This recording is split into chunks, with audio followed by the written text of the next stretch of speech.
বিরাট সংখ্যক এলাকা জলের তলায় চলে গেছে। হ্যাঁ, মানুষ অনেকেই নানাভাবে অসুস্থ হচ্ছেন।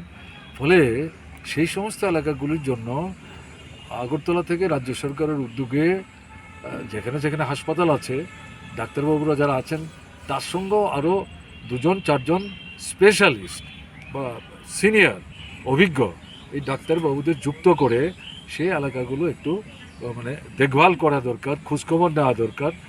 সবাই তো হাসপাতাল আসতে পারবে না, বলে এটা মানে করা দরকার।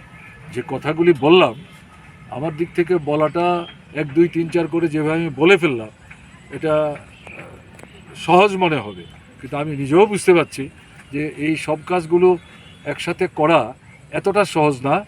আমরা বিশ্বাস করি সরকার উদ্যোগ নিয়ে এই কাজগুলো পর্যায়ক্রমে সামগ্রিকভাবে প্রশাসন